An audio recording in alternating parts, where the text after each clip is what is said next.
தோழர்களே, நம் ஒவ்வொருவருக்கும் நாம் ஒவ்வொருவரும் நமக்கான வாழ்க்கை அறங்களை அல்லது வாழ்க்கை முறைகளை தேர்வு செய்து அதன்படி வாழ்ந்து கொண்டிருக்கிறோம். இந்த வாழ்க்கை அறம் அல்லது வாழ்வு முறை என்பதை சிலருக்கு பெற்றோரிடமிருந்து கிடைத்திருக்கும், சிலருக்கு அவர்கள் பயின்ற கல்விச்சாலையிலிருந்து கிடைத்திருக்கும், சிலருக்கு கட்சிகள் வழியாக கட்சி தத்துவங்கள் வழியாக கிடைத்திருக்கும். கொஞ்சம் காசு கூடி போன ஆட்களுக்கு இந்த ஈஷா மையம், ஜக்கி வாசுதேவ் அங்கே போய் காசை கட்டி ஒரு வாழ்க்கை முறையை அவர்கள் கஷ்டப்பட்டு கடினப்பட்டு அதை வாங்கிக்கிறாங்க. ஆனால் எனக்கான வாழ்க்கை அறம் எனக்கு இலக்கியத்திலிருந்து மட்டுமே கிடைத்தது. நான் எனக்கான அறங்களை இலக்கியத்திடம் இருந்துதான் நான் கற்றுக்கொண்டேன்.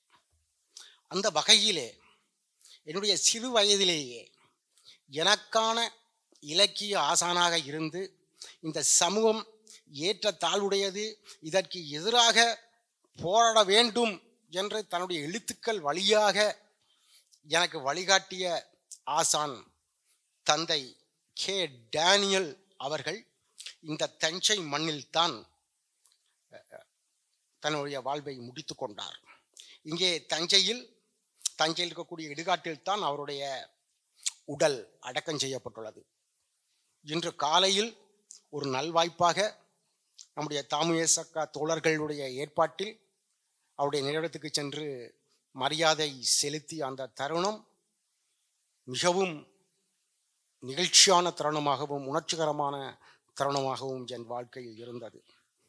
நான் உலகெங்கும் தேடி தேடி போய் நம்முடைய ஆசான்களின் கல்லறைகளை பார்க்கும் வழக்கம் கொண்டவன். லண்டனிலே கார்ல் மார்க்ஸின் கல்லறைக்கு பலமுறை சென்று மரியாதை செலுத்தியிருக்கிறேன். கியூபா வரை சென்று பிடல் ஷேகோர் அவர்களுடைய எலும்புகளை கொண்டு வந்து சாந்தா குரோஸ் நினைக்கிறேன் அந்த இடத்துல வைத்திருக்கிறார்கள். அங்கே சென்று மரியாதை செலுத்தியிருக்கிறேன். மார்ஷல் டிட்டோவின் நினைவிடத்தில் சென்று மரியாதை செலுத்தியிருக்கிறேன். தந்தை பெரியாரின் இடத்தில் சென்று மரியாதை செலுத்தியிருக்கிறேன். ஆனால் இன்றுதான் எனக்கு என்னுடைய முதல் ஆசான் டேனியல் அவர்களுக்கு மரியாதை செலுத்த வாய்ப்பு கிடைத்தது. அந்த நிகழ்ச்சியின் ஈரம் இன்னும் என் மனதில் இருந்து காயவில்லை. எனக்கும் தஞ்சைக்கும் இன்னொரு உறவும் உண்டு.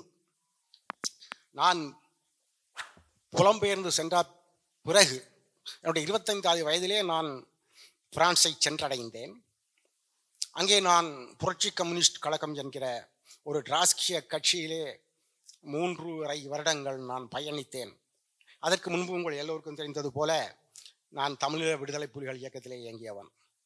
ஆக இந்த தமிழ் குறுந்தேசியவாதம், டிராஸ்கியம், இறுக்கமான கட்சி சார்ந்த வடிவம், இது போன்ற பரப்புகளுக்குள்ளேயே நான் இயங்கிக் கொண்டிருந்த காலத்திலே தான் எனக்கு தமிழகத்தில் இருந்து வெளியிடப்பட்ட நிறப்பிரிகை இதழ்கள் எனக்கு கிடைத்தன. அவற்றிலே எழுதிய பேராசிரியர் மார்க்ஸ், ரவிக்குமார், ராஜ் கௌதமன் போன்றவர்களுடைய புதிய சிந்தனைகள் ஏற்கனவே குழம்பியிருந்த என்னை மேலும் குழப்பிவிட்டன. ஆக எனக்கு அப்பொழுது தமிழ்நாட்டிலே எவருடனும் அறிமுகம் கிடையாது. எனக்கு ஒரே ஒரு இலக்கியவாதியை கூட தெரியாது. ஆனாலும் இந்த குழப்பத்தை நீடிக்க விடக்கூடாது என்பதற்காக நான் பிரான்சில் இருந்து கிளம்பி சென்னைக்கு வந்து இறங்கி அங்கே இருந்து பஸ்ஸை பிடித்து நேராக தஞ்சாவூர் தான் வந்தேன். தஞ்சாவூரில் தொல்காப்பியர் சதுக்கத்தின் அருகிலே அப்பொழுது பேராசிரியர் மார்க்ஸின் வீடு இருந்தது. அதிகாலை 7 மணிக்கு போய் அவர் வீட்டு கதவை தட்டினேன். அவரோடு என்னுடைய உரையாடல் ஆரம்பித்த பின்புதான் அதுவரை எனக்கு இருந்த குறுந்தேசியவாத மயக்கம், இறுகிய கட்சி வடிவம் கொண்ட அல்லது அதிகாரம் மையப்படுத்தப்பட்ட கட்சி வடிவம், தத்துவத்துக்குள் பொதிந்திருக்கும் பெருங்கதையாடல்கள், சாராம்சவாதங்கள், இவைகளை விலக்கி ஒவ்வொரு தரப்பினரையும் பிரச்சனைகளையும் தனித்தனியாக அணுக வேண்டும் என்கிற அந்த வானவில் பார்வை முறை இவை எல்லாம் எனக்கு கிடைத்தன. அந்த வகையிலே எனக்கு இன்னொரு ஆசானாக அமைந்த மார்க்ஸ் அவர்களை நான் சந்தித்த இடமும் தஞ்சை தான். இதை விடவும் தஞ்சைக்கும் ஈழத்திற்கும் நீண்ட வரலாற்று தொடர்பு உங்களுக்கு தெரியும். ராஜராஜன் சோழன் காலத்தில் இருந்தே அந்த வரலாறு உண்டு. ராஜராஜ சோழன் ஈழத்துக்கு வந்து ஈழத்தை அடித்து தரமட்டமாக்கி கொளுத்தி புத்த மாடங்களை உடைத்து புலனறுவையை தீக்கிரையாக்கி பௌத்த மாடங்களை நாசப்படுத்தி புலனறுவை என்ற பெயரை மாற்றி அங்கே ஒரு சிவன் கோயிலை கட்டி அந்த புலனறுவை நகரத்துக்கு தன்னுடைய பெயரான சனாதன மங்கலம் என்ற பெயரை வைத்து வந்த வரலாறு எல்லாம் நமக்கு தெரியும். அன்றிலிருந்து நம்முடைய தொடர்பு தொடங்கி 83களில் ஈழப் போராட்டம் முனைப்புற்ற காலங்களிலே நம்முடைய ஈழப் போராளிகளுக்கு புகலிடம் கொடுத்த ஒரு பெரும் பகுதியாக அன்றைய ஒன்றுபட்ட தஞ்சை மாவட்டம் இருந்தது. உங்களுக்கு தெரியும், வேதாரண்யம் எத்தனை கதை சொல்லும், கோடியாக்கரை எத்தனை கதை சொல்லும், ஒரத்தநாடு எத்தனை கதை சொல்லும், இந்த கடற்கரை ஓரங்களுக்கு எத்தனை கதைகள் மறைந்து புதைந்து கிடக்கின்றன என்பதெல்லாம் உங்களுக்கு தெரியும். அந்த வகையிலும் தஞ்சையோடு எனக்கு உணர்வு பூர்வமான தொடர்புகள் உண்டு. தோழர்களே, நான் அதிகம் படித்தவன் அல்ல.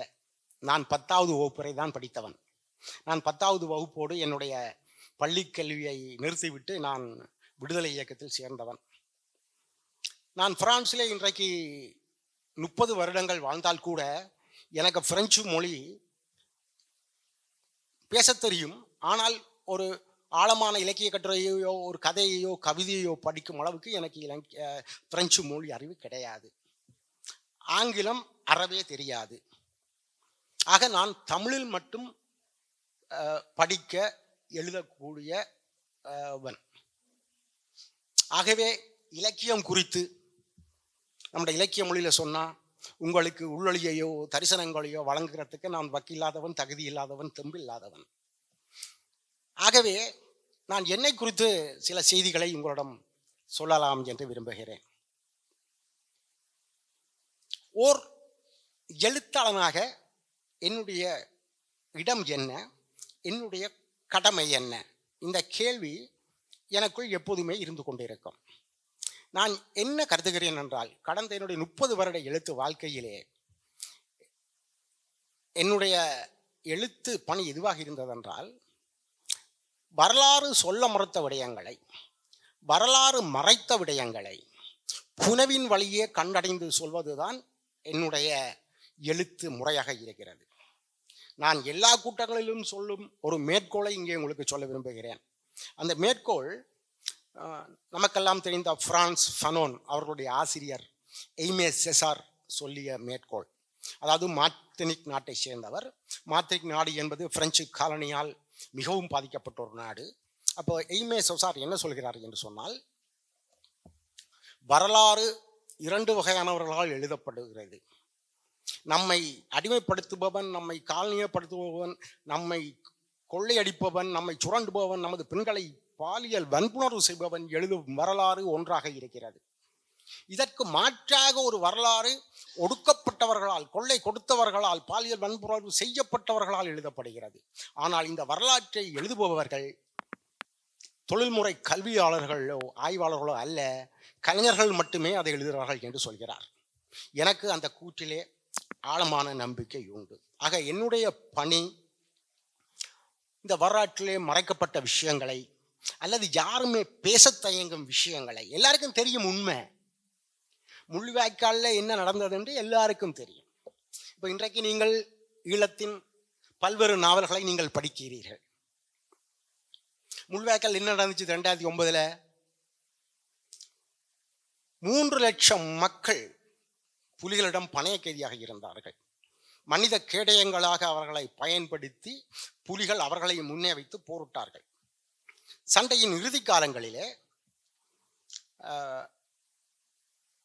முதலில் வீட்டுக்கு ஒரு பிள்ளை கேட்டவர்கள் பின்பு கண்ணில் அகப்படும் சிறுவர்களை பிடித்து, இளைஞர்களை பிடித்து, முதியோர்களை பிடித்து கட்டாயமாக படையில் சேர்த்து ஒரு வார பயிற்சியை கொடுத்து போர் முனையில் தள்ளிவிட்டார்கள்.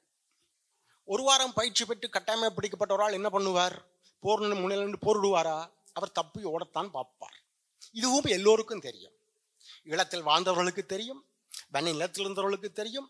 இதை தாண்டியும் யுஎன்ஓவுடைய அறிக்கை இருக்கிறது, பிரான்சிஸ் ஹாரிசன் எழுதிய சாட்சியமற்ற பொருள் சாட்சியங்கள் நூல் இருக்கிறது, கூண்டு என்கிற நூல் இருக்கிறது. அங்கே ஈழத்தில் அந்த காலத்திலே அந்த யுத்தத்துக்குள் சிக்கொண்டிருந்த எழுத்தாளர் கருணாகரன் எழுதிய நீண்ட நீண்ட கட்டுரைகள் இருக்கின்றன. இதுக்கு அப்பால் அந்த காலத்தில் முள்ளிவாய்க்காலில் இருந்த 3 லட்சம் மக்களில் இன்றைக்கு எஞ்சிய 2,00,000 மக்கள் இந்த அனைத்து கொடுமைகளுக்கும் சாட்சியமாக ஈழத்தில் வாழ்ந்து கொண்டுதான் இருக்கிறார்கள். ஆனால் இந்த உண்மையை எழுதினா புலிகள் மக்களை மனித கிடையங்களாக பயன்படுத்தினார்கள். கட்டாயமாக சிறுவர்களை பிடித்து 10 வயசு சிறுவன் 12 வயசு சிறுவனை பிடித்து படையில் சேர்த்தார்கள். ஒரு கட்டத்திலே கொதிப்புற்ற மக்கள் புலிகளை திரும்பவும் தாக்கினார்கள். இவ்வாறெல்லாம் செய்திகள் இருக்கின்றன. ஆனால் இதை நீங்க ஈழத்திலிருந்து வர எத்தனை இலக்கியத்தில் உங்களால் படிச்சிட முடியும்? நம் காலத்திலேயே வரலாறு மறைக்கப்படுகிறது. 15 வருஷத்துக்கு வரலாற்றை மாற்றி விட்டுடுறாங்க நம்ம காலத்திலே. அதுக்கு உதாரணங்கள் இந்தியாவிலும் உண்டு, இலங்கையிலும் உண்டு, உலகம் முழுக்க உண்டு. இந்த வரலாற்றை மாத்திர அதுதானே இப்ப இந்த பாட புத்தகங்கள் எல்லாம் திருத்தி அமைச்சு கொண்டிருக்காங்கல்ல. இப்ப குறிப்பாக சொல்ல போனால் நீங்கள் புலி எதிர்ப்பு புலி ஆதரவுன்ற பேச்சே இல்லை. நான் இன்றைக்கு ஒரு 15-14 வருடங்களுக்கு முன்பாக 2010 நினைக்கிறேன், அமிர்தா இதழுக்கு கொடுத்த பேட்டியில் நான் சொன்னேன், நீங்கள் என்னை புலி எதிர்ப்பாளர் என்று அடையாளப்படுத்தாதீர்கள். இல்லாத புலியை எதிர்ப்பதற்கு எனக்கு ஒன்றும் அறிவற்றவன் அல்ல. புலிகள் இன்றைக்கு இல்லை, அவர்களை எதிர்த்து பேச வேண்டிய எந்த அவசியமும் எனக்கு கிடையாது. புலிகள் இயக்கம் இனி மறுபடியும் உருவாகவும் வாய்ப்பில்லை என்பது எனக்கு தெளிவாக தெரியும். பாதிக்கப்பட்ட மக்களுக்காக நிற்க வேண்டியவர்கள் கொலையாளிகளின் புகழை பாடி எழுதிய நூல்களாக இருக்கின்றன. அதைத்தான் சொன்னேன், நம் காலத்திலேயே வரலாறு மறைக்கப்படுகிறது. முள்ளிவாய்க்காலிலே பிள்ளைகள் கட்டாயமாக பிடிக்கப்படவில்லை, அங்கே மக்கள் மனித கிடையங்களாக இருக்கவில்லை என்று இந்த நாவல்கள் எழுதுகின்றன. இப்ப வாசம்ருவல் எழுதிய ஜஃப்னா பேக்கரி என்ற நாவலிலே அதை எதிர்த்து நான் நாசி பேக்கரி என்று ஒரு கட்டுரை எழுதினேன். அது என்னுடைய இணையதளத்தில் இருக்கிறது. நம்முடைய காலத்தில் 1991 ஆண்டு யாழ்ப்பாணத்திலிருந்து ஒட்டுமொத்தமான முஸ்லிம்களும் 24 மணி நேர அவகாசத்தில் யாழ்ப்பாணத்திலிருந்து விரட்டப்படுகிறார்கள் புலிகளால். எப்படி விரட்டப்படுறாங்க? அனைத்து சொத்துக்களையும் வைத்து போக வேண்டும், ஒரு ஆடு கூட கொண்டு போகக்கூடாது, காதுல போட்டிருக்கிற கம்மல் கூட கொண்டு போகக்கூடாது, ஓர் ஆளுக்கு 500 ரூபாய் பணம் மட்டுமே எடுத்து செல்ல வேண்டும் என்ற நிபந்தனையுடன் கிட்டத்தட்ட 1,00,000க்கு மேற்பட்ட முஸ்லிம்களை, யாழ்ப்பாணத்தில் பாரம்பரியமாக வாழ்ந்த முஸ்லிம்களை, யாழ்ப்பாணத்தில் ஒன்றும் பெரிய ராவுத்தர் மரக்கார் பணக்கார முஸ்லீம் எல்லாம் இல்லை. அங்கே இருக்கிற முஸ்லீம் எல்லாம் இந்த வாளி ஓட்டுறது, குடா கட்டுறது, மீன் பிடிக்கிற இந்த வறுமைப்பட்ட முஸ்லிம்கள் தான் யாழ்ப்பாணத்தில் இருந்தார்கள். அவர்கள் கிட்டத்தட்ட என்ன சொல்றது, அந்த ஒதுக்குப்புறங்களிலே, பொம்மை வெளி போன்ற ஒதுக்குப்புறங்களிலே வாழ்ந்தார்கள் ஏழை முஸ்லிம்கள். அவர்களை இவ்வாறு விரட்டினார்கள். இது தெரியாதா? ஈழத்தொழிலாளர்களுக்கு தெரியாதா? தமிழகத்தில் இருக்கக்கூடிய முற்போக்காளர்களுக்கு இது தெரியாதா? எல்லாருக்கும் தெரியும் இந்த உண்மை. ஆனா இதை நீங்க ஒன்றில் மறைக்கிறார்கள், அல்லது அப்படியே வரலாற்றை திருப்பி போட்டு முஸ்லிம்கள் யாழ்ப்பாணத்தில் இருந்து ஏதோ மிகப்பெரிய ஆயுத நடவடிக்கை திட்டமிட்டதாகவும் அதனால்தான் அவர்களை புலிகள் வெளியேற்றியதாகவும் இந்த ஜஃப்னா பேக்கரி என்ற நாவல் வந்திருக்கிறது. சரி, வெளியேற்றினிய எதுக்கு கொள்ளையிட்டு வெளியேற்றணும்? எதுக்கு 24 மணி நேரத்தில் உடுத்தோடு போட்டு வெளியேற்றணும்? அதுக்கு ஒரு காரணம் சொல்லுவாங்க. 2 முஸ்லீம்கள் ஏதோ உளவு சொன்னாங்க. 2 முஸ்லீம் தான் உளவு சொன்னான். எத்தனை தமிழன் உளவு சொன்னான்? எத்தனை தமிழ் இயக்கங்கள் இலங்கை இராணுவத்தோடு சேர்ந்து இயங்கின? அப்போ ஒட்டுமொத்த தமிழரையும் விளைத்து விட்டீர்களா? நான் சொல்ல வர்றது என்னன்னா, ஒரு எழுத்தாளன் அவனுடைய எழுத்துல கொஞ்சம் இலக்கியம் அழகியல் எல்லாம் முன்ன பின் இருக்கலாம், உண்மையை மட்டுமே பேச வேண்டும், அதுதான் இலக்கியம்.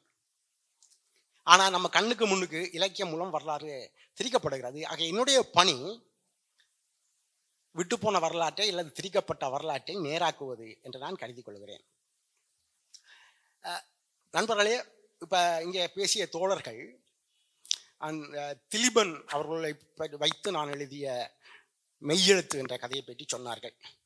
நான் திலீபனின் கீழே அவருடைய காலப்பகுதியிலேயே பணியாற்றியவன், அவரோடு நெருக்கமாக பழகியவன்.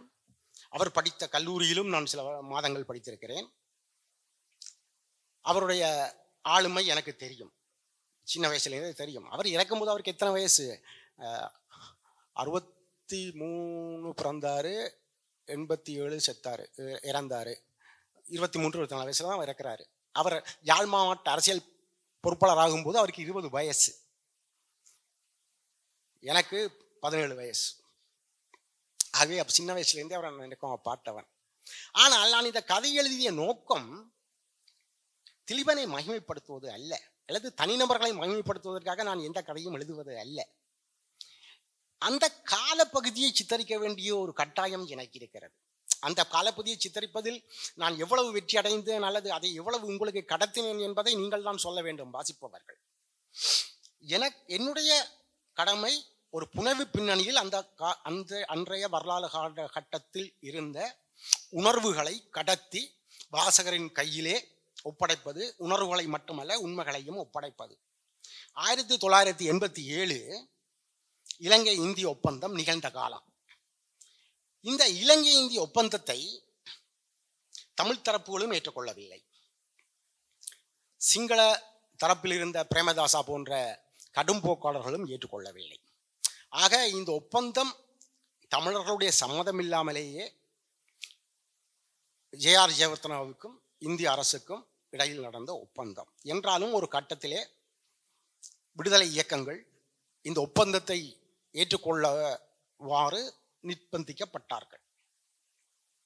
பிரபாகரன் இந்த ஒப்பந்தம் நிகழ்ந்த 2வது நாள் பிரபாகரன் முதலாக மக்கள் மத்தியில் தோன்றி சுதுமலை பொதுக்கூட்டத்திலே நான் எங்களுடைய பாதுகாப்பை இந்தியாவிடம் ஒப்படைக்கிறேன், எங்கள் மக்களுடைய பாதுகாப்பை இந்தியாவிடம் ஒப்படைக்கிறேன் என்று சொன்னார். ஆனால் அப்பொழுது கூட அவர் சொன்னார், எனக்கு இதிலே உடன்பாடு இல்லை, வேறு வழி இல்லை, எங்கள் சக்திக்கு அப்பாற்பட்ட காரணிகளால் தான் நாங்கள் இதை ஏற்றுக்கொள்கிறோம் என்று கூட அந்த மேடையிலே அவர் பகிரங்கமாக அறிவித்தார்.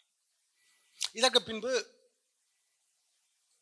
அமைதி படைக்கும் புலிகளுக்கும் இடையிலே சிறு சிறு மோதல்கள் வந்தன.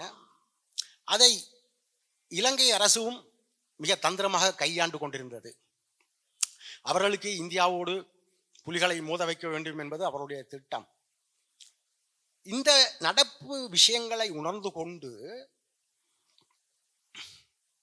ஒரு அரசியல் ரீதியான வெற்றியை சாதிக்கும் வல்லமை எங்களிடம் இருக்கவில்லை என்பதுதான் வருத்தத்துக்குரியது. 1987 ஏற்பட்ட அந்த ஒப்பந்தம் என்பது ஒரு சின்ன விஷயம் இல்லை, என்னை பொறுத்தவரை அது ஒரு மகத்தான விஷயம். 83 நாங்கள் யுத்தத்தை ஆரம்பிக்கிறோம், 87 ஒப்பந்தம், 4 வருஷத்துல கிட்டத்தட்ட தீர்வு. அந்த தீர்வு கிட்டத்தட்ட தமிழகத்திற்கு நெருக்கமாக இருக்கிறது. வடக்கு கிழக்கு ஒன்றிணைந்த மாகாணம், வடக்கு கிழக்கில் பூரண மாகாண சுயாட்சி, காணி அதிகாரம், போலீஸ் அதிகாரம், வடக்கு கிழக்கின் தலைமை புலிகளிடம் ஒப்படைக்கப்படுகிறது. இதுதான் ஒப்பந்தத்தின் சாரம். புலிகள் மறுபடியும் ஓரளவுக்கு தங்களை நிலைநிறுத்திக் கொள்ள மட்டும்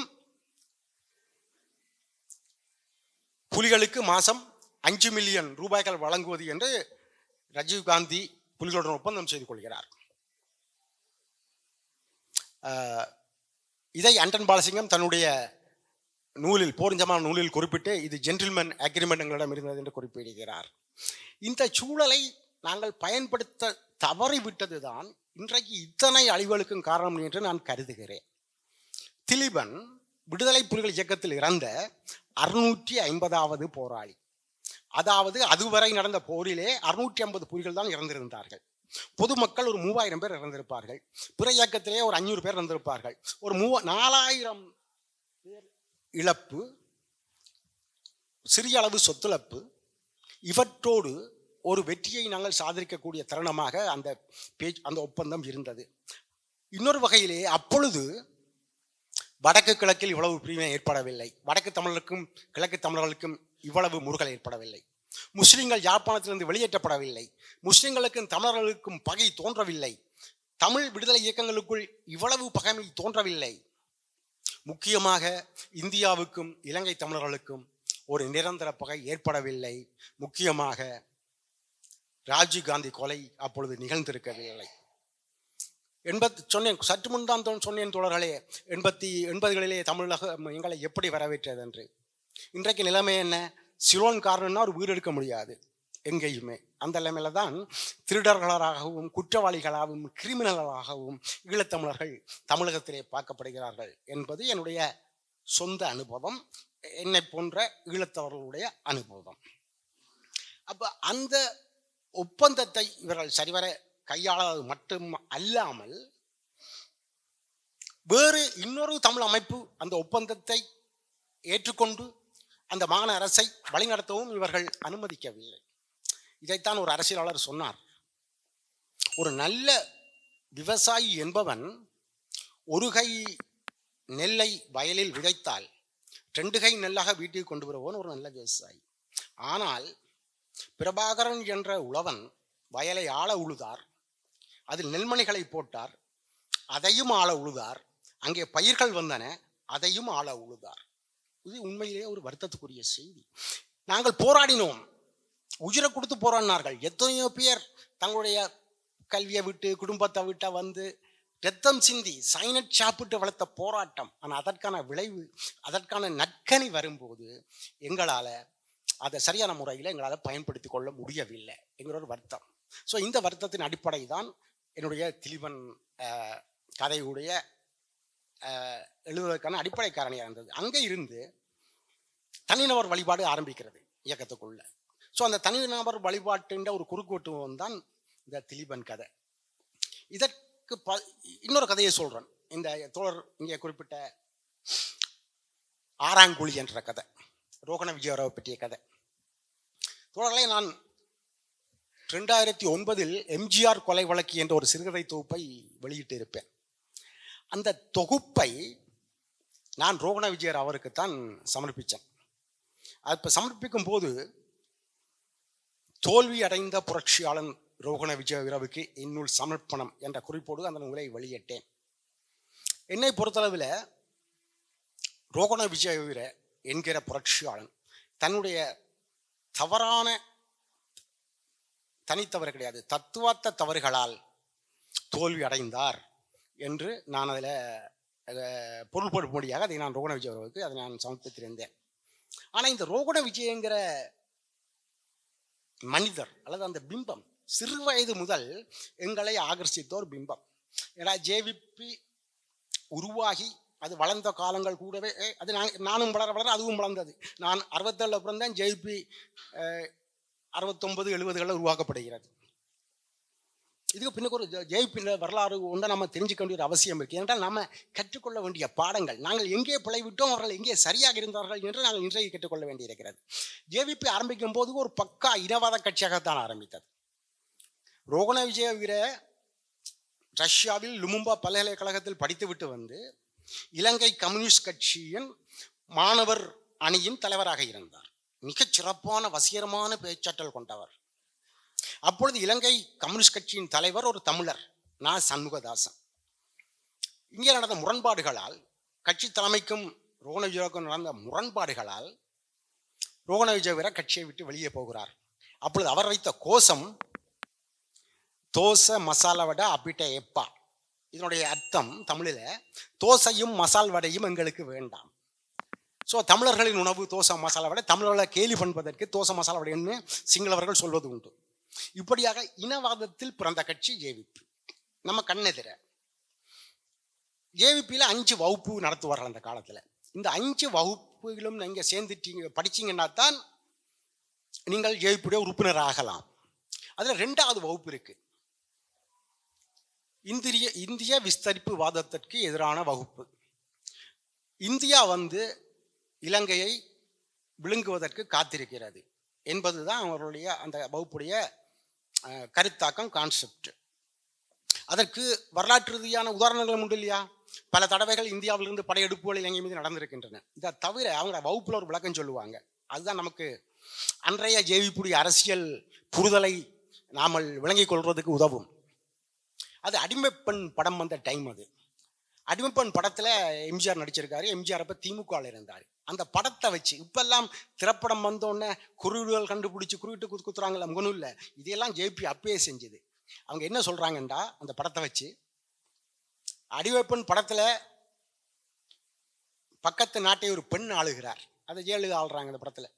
அதை போய் எம்ஜிஆர் பிடிக்கிறார். அது மாதிரி அப்பொழுது இலங்கையிலே ஆண்டு கொண்டிருந்த சிரிமா பண்டநாயக்காவை தாக்கி திமுக இலங்கையில் ஆட்சியை பிடிக்க போகிறது. இது அவருடைய அரசியல் வகுப்பில் அச்சிட்டது.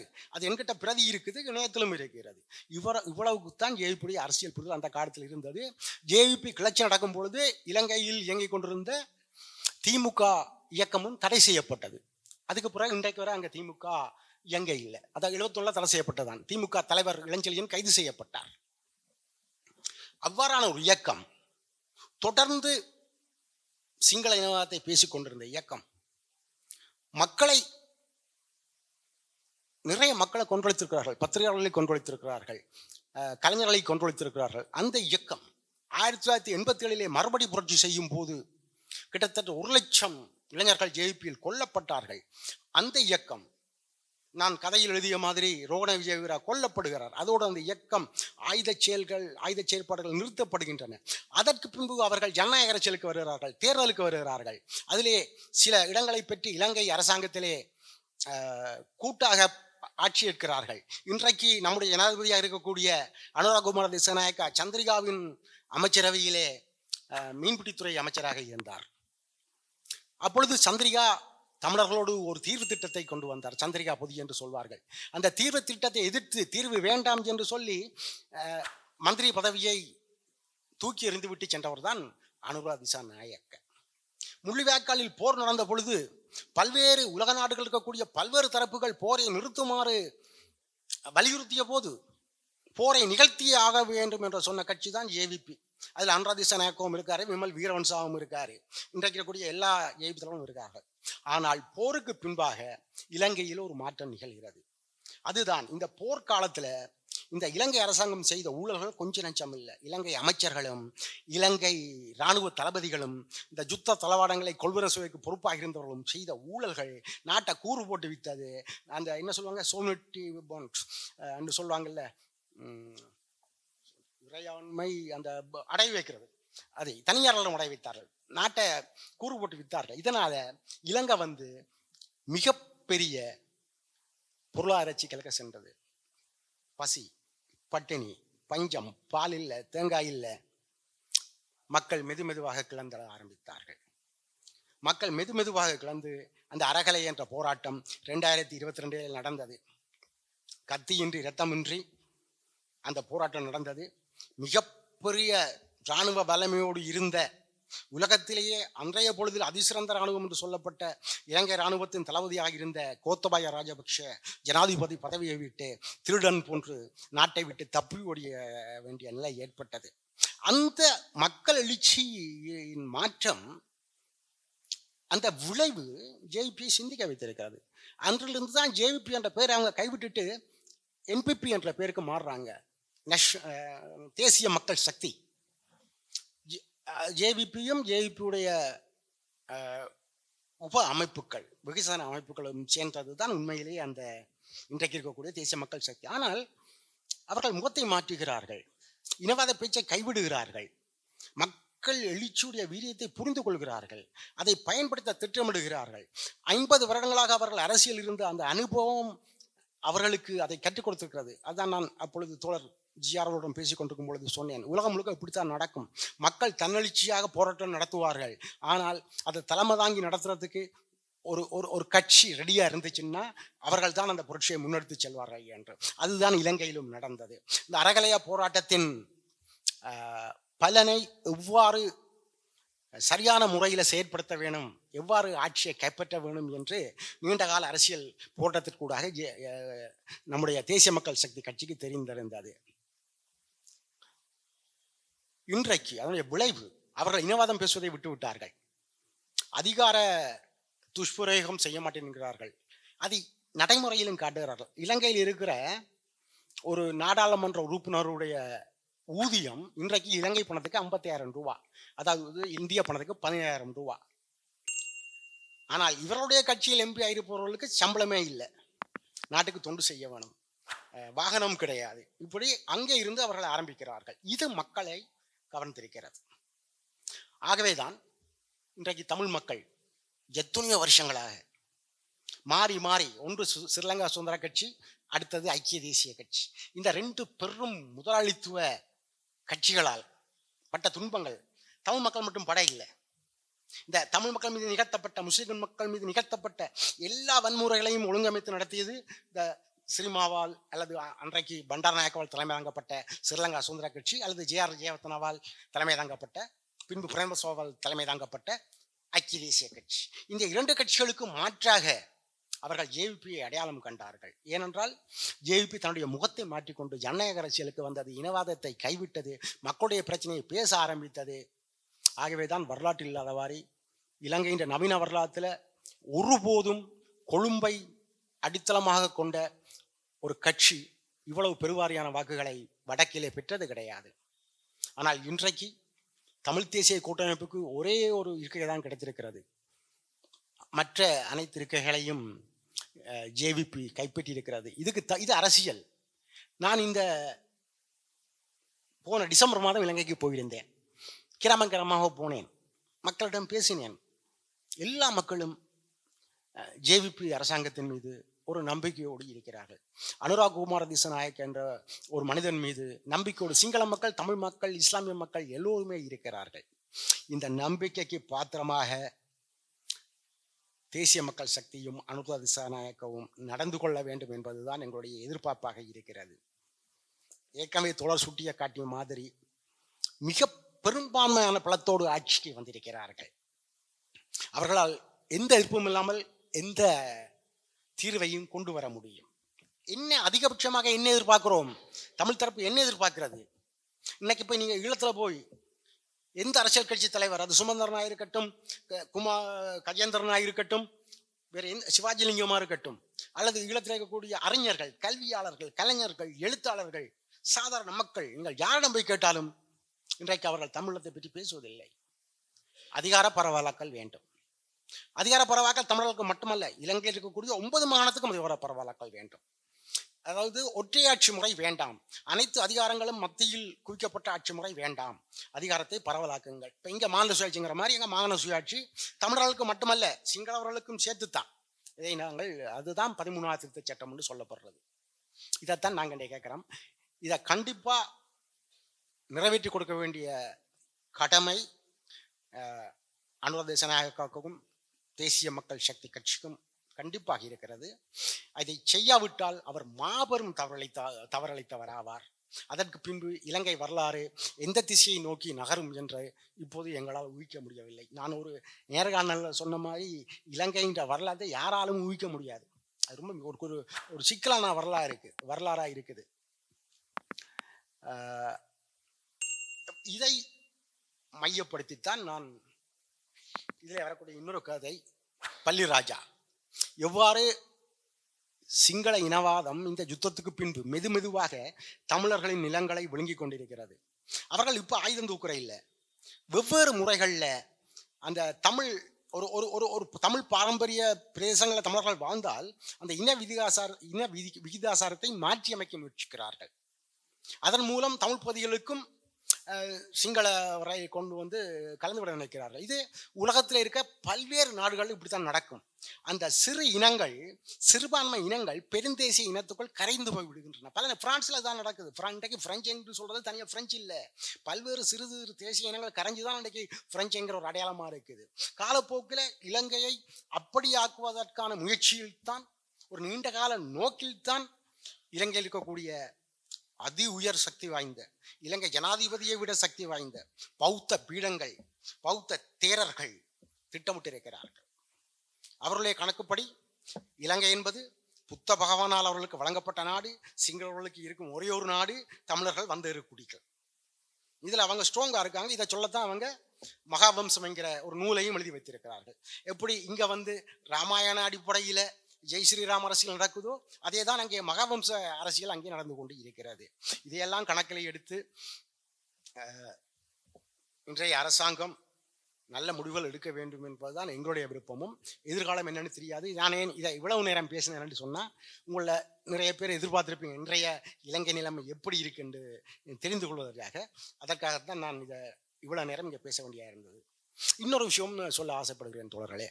அதுவும் இந்த தோழர் ஜிஆர் சொன்னதை வைத்துத்தான். அந்த பத்திரிகையாளர் வீரகத்தி தனபால சிங்கம் அவர்கள் இவரோடு பேசும்போது சொன்னாராம், நீங்க தமிழ்நாட்டில் வாய மூடி கொண்டிருந்தாலே இங்க எல்லாம் முடிஞ்சிரும்னு சொல்லிட்டு. இதுக்கு இன்னொரு பக்கம் உண்மையும் இருக்கிறது. இலங்கையில தமிழ் தேசிய போராட்டம் ஆயுதம் தூக்கியது 70களின் பிற்பகுதியில. ஆனா தமிழ் தேசியத்துக்கு அதுக்கு முந்தைய வரலாறு, 30 வருஷ வரலாறு இருக்குது. அடைந்தால் தனிநாடு, இல்லையல் சுடுகாடு என்பதும், தமிழர் விடுதலை கூட்டணியுடைய தேர்தல் சின்னமாக உதயசூரியன் இருந்ததும், அடுக்குமொழி பேச்சாளர்கள் மேடையை நிறைத்ததும் இங்கே இருக்கக்கூடிய திராவிட இயக்கத்தின் பாதிப்பால் தான். இலங்கையிலே பலவேறு கிராமங்களுக்கு இங்கே வந்து பார்த்தீங்கன்னா அண்ணா சனசமுலயம் என்று இருக்கும். அறிஞர் அண்ணா சனசமுலயம். அவர்கள் புத்தகங்கள் வெளியிடுவார்கள். அண்ணா சிலைகள் இருக்கின்றன, எம்ஜிஆர் சிலை இருக்கிறது. கலைஞருடைய வீடுகள் பல வீடுகளிலே படங்கள் தொங்கும், கலைஞருடைய படங்கள். என்னுடைய வீட்டிலேயே அப்படி ஒரு படம் தொங்கிக் கொண்டிருந்தது. ஆக இங்கே இருக்கக்கூடிய திராவிட இயக்கத்தினரின் எழுச்சி இலங்கையையும் பாதித்தது. அப்பெல்லாம் இங்கிருந்து இதழ்கள் வரும், நிறைய இதழ்கள் வரும், போக்குவரத்துகள் இருந்த காலம். இலங்கையில இருந்து படிக்க வராக்கள் நிறைய பேர் இங்கே வந்து படிப்பினோம். இப்போ எங்களுடைய எழுத்தாளர் எஸ் பொன்னுத்துறை, காசி ஆனந்தன் எல்லாம் இங்கே தாம்பரம் கிறிஸ்தவ கடலில் படித்தவங்க தான். இவர்கள் இங்கே படித்துட்டு வரும்போது இங்கே பெற்ற அறிதலோடு வருவார்கள். அங்கே வந்து அதான் இப்போ காசி ஆனந்தன் அந்த காலத்தில் வந்து பாரதிதாசனை பின்பற்றி உணர்ச்சி கவிதைகள் எழுதிய காலங்கள். ஸோ காசி ஆனந்தன் 50களிலேயே தனிநாட்டுக்கான பாடல்கள் எழுத ஆரம்பித்து விட்டார். தலையசிங்கம் 50களிலேயே தனிநாடு கோரி தனிநாடு என்ற ஒரு தனி வீடு என்ற ஒரு நாவலை எழுதிவிட்டார். ஸோ இவ்வாறாக இந்தியாவில் நடக்கக்கூடிய அரசியல் மாற்றங்கள், திராவிட இயக்கத்தின் எழுச்சிகள், இங்கே எழுப்பப்பட்ட தனிநாட்டு கோரிக்கைகள் ஈழத்தை பாதித்த காலம் ஒன்று இருந்தது. அதை தவிர இந்த போராட்ட காலங்களிலே நம்முடைய ஈழ போராளிகளுக்கு இந்தியா முழுவதும் எவ்வளவு பேர் உதவி செய்திருக்கிறார்கள். எத்தனையோ பேர் தங்களுடைய வீடுகளிலே வைத்து காயப்பட்டவர்களை பராமரித்திருக்கிறார்கள், உணவளித்திருக்கிறார்கள், அதற்காக சிறைக்கு சென்றிருக்கிறார்கள். குறிப்பாக திராவிட கழகம், தந்தை பெரியார் திராவிட கழக தோழர்கள் எல்லாம் இதில் முனைப்பாக நின்று செயற்பட்டார்கள். அவர்கள் ஈழப் போராட்டத்தின் ஒரு பங்காளிகளாகவே செய்யப்பட்டார்கள். 2009க்கு பின்பு வேறு சில சக்திகள் வருகின்றன தமிழ் தேசிய அரங்குக்கு. நான் சொல்றது 2009க்கு முன்னுக்கு. அதுவரை இதுக்கு சம்பந்தப்படாத அரசியல் சக்திகள் 2009க்கு பிறகு வருகிறது. வந்து ஈழத்தின் வெளிச்சத்தில் இங்கே அரசியல் செய்ய ஆரம்பிக்கிறார்கள். அப்போ நான் ஈழத்துக்கு இந்த முறை போயிருக்கும் பொழுது ஒரு இளைஞன் என்னிடம் கேட்டான்,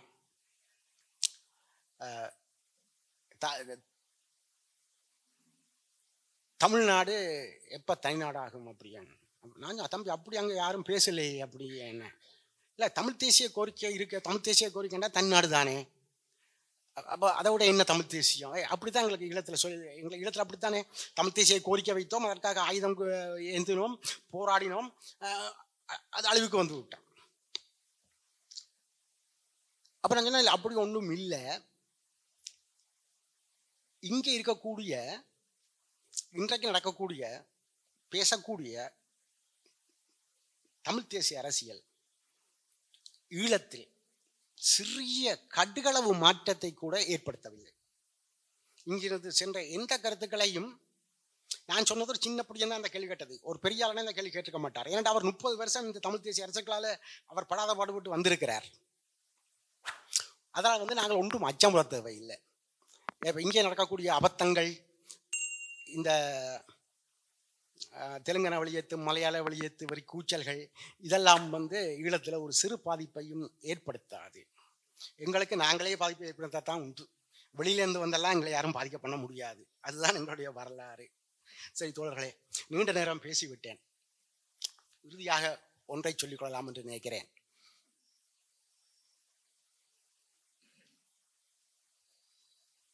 ஒரு எழுத்தாளனாக என்னுடைய பணி வரலாற்றை விடுபட்ட இடங்களை நிரப்புவது என்று நான் சொன்னேன். அப்போ இங்கே வந்து அழகியல், இலக்கியம், இலக்கிய வடிவம் இதுக்கெல்லாம் முக்கியத்துவம் இல்லையான்னு கேட்டால் கண்டிப்பாக இருக்குது. இங்கே ஒரு தவறான பிரச்சாரம் இருக்குது. அது அந்த கானாசு காலத்தில் இருந்து இருக்குது. ஒரு அரசியல் குரலில் அழகியல் இல்லையான்னு. பாரதியார் கவிதைகள் இல்லாத அழகியலா? பாரதி பாடாத அரசியல் கவிதைகளா? பாரதி உறக்க பேசாத கவிதைகளா? அவற்றில் இல்லாத அழகியலை நாங்கள் வேறு எங்கே காணப்போகிறோம்? அல்லாட்டி ஒரு நாட்டார் நான் சொல்லுவேன், எனக்கு பிடித்த ஆகச்சிறந்த தமிழ் கவிதை ஊரான் தோட்டத்தில் விளைஞ்சது 2 வெள்ளரிக்கா, காசுக்கு 2 விற்க சொல்லி காகிதம் போட்டான் வெள்ளைக்காரன். எங்கோ படிக்க தெரியாத யாரோ ஒரு நாட்டுப்புறத்தவர் பாடிய பாடல். இதில் எவ்வளோ அரசியல் இருக்கு, எவ்வளோ அழகியல் இருக்குது. ஆகவே தோழர்களே, என்னுடைய வழிமுறை என்பது பிரச்சாரம் பண்ணுவதற்காக இலக்கிய அலைகளை விட்டுக் கொடுப்பதல்ல.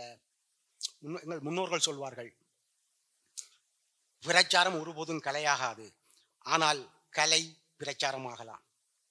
ஆகவே கலை வழி நம்முடைய மக்களுடைய பாடுகளை மட்டுமல்ல, தோழர் சொன்னது போல எதிர்காலத்தில் நாங்கள் செல்ல வேண்டிய வழியையும் ஒரு சிறியவனாக, எளிய எழுத்தாளனாக எழுதி இந்த சமூகத்துக்கு அளிப்பது என் பணி என்றும், அதன் பொருட்டுத்தான் என்ன ஒரு சிறியவனான என்னை நீங்கள் எல்லாம் இங்கே கூப்பிட்டு இவ்வளோ பெரிய ஆளுமைகள், எனக்கு மிகப்பெரிய கௌரவத்தை கொடுத்திருக்கிறீர்கள் என்ற அந்த பொறுப்புணர்வை உள்வாங்கிக் கொண்டு உங்கள் அனைவருக்கும் என்னுடைய தலை சாய்த்த நன்றிகளை சொல்லி விடைபெறுகிறேன். நன்றி, வணக்கம்.